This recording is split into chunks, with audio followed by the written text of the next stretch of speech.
only island in the middle of San Francisco Bay, Alcatraz, aka The Rock, had held captives since the Civil War.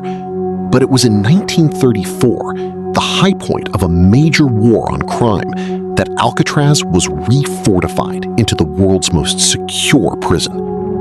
Its eventual inmates included dangerous public enemies like Al Capone and George Machine Gun Kelly, criminals who had a history of escapes, and the occasional odd character like the infamous Birdman of Alcatraz.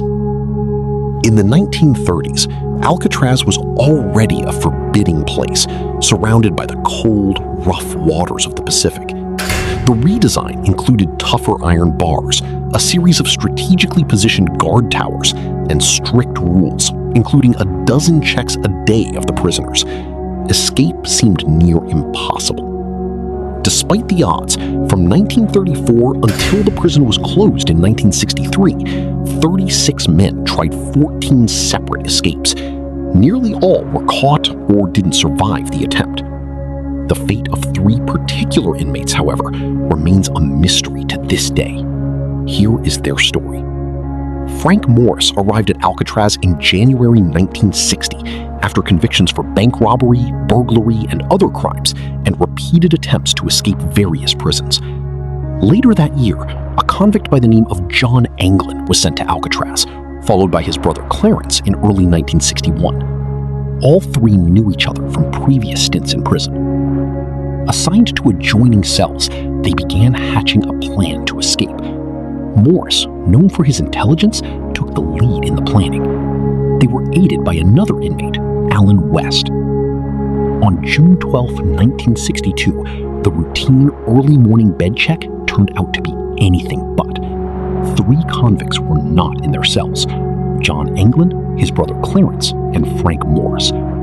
In their beds were cleverly built dummy heads made of plaster, flesh-tone paint, and real human hair that apparently fooled the night guards. The prison went into lockdown and an intensive search began. Alcatraz dummy head. Profile of the dummy head found in Morris's cell.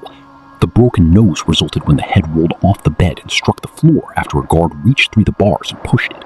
This photo, taken in Clarence Anglin's cell, shows how the dummy heads were arranged to fool the guards into thinking the inmates were asleep. Within 2 days, a packet of letters sealed in rubber and related to the men was recovered. Later, some paddle-like pieces of wood and bits of rubber inner tube were found in the water.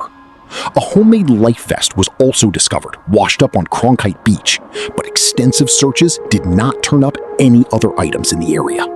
The inmates made wooden paddles to facilitate their escape. The brass bolts used in the construction of this paddle are identical to those used in a paddle that washed up on the shore of Angel Island, just over a mile from Alcatraz. Homemade paddle recovered at prison. A similar one was recovered on Angel Island. A close-up view of a life preserver made by the Alcatraz inmates out of raincoats. The seams appear to be vulcanized or sealed with the application of heat and pressure.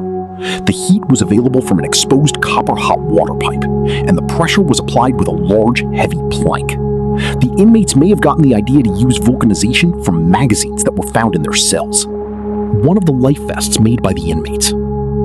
Piecing together the plan. As the days went by, the FBI, the Coast Guard, Bureau of Prison Authorities, and others began to find more evidence and piece together the ingenious escape plan. We were aided by inmate Alan West, who didn't make it out of a cell in time and began providing us with information. Here's what we learned. The group had begun laying plans the previous December when one of them came across some old saw blades. Using crude tools, including a homemade drill made from the motor of a broken vacuum cleaner, the plotters each loosened the air vents at the back of their cells by painstakingly drilling closely spaced holes around the cover so the entire section of the wall could be removed. Once through, they hid the holes with whatever they could, a suitcase, a piece of cardboard, etc. Behind the cells was a common, unguarded utility corridor. They made their way down this corridor and climbed to the roof of their cell block inside the building, where they set up a secret workshop. There, taking turns keeping watch for the guards in the evening before the last count, see the crude periscope they constructed for the lookouts, they used a variety of stolen and donated materials to build and hide what they needed to escape. More than 50 raincoats that they stole or gathered were turned into makeshift life preservers and a 6x14-foot rubber raft, the seams carefully stitched together and vulcanized by the hot steam pipes in the prison. The idea came from magazines that were found in the prisoners' cells.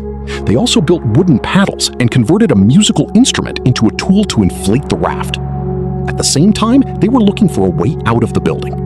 The ceiling was a good 30 feet high, but using a network of pipes, they climbed up and eventually pried open the ventilator at the top of the shaft. They kept it in place temporarily by fashioning a fake bolt out of soap. Ventilation grate used for escape by Alcatraz inmates. Ventilation grate through which prisoners gained access to the utility corridor behind cell block B. Secret Alcatraz workshop of top of cell block. Portion of concealed area on top of cell block B.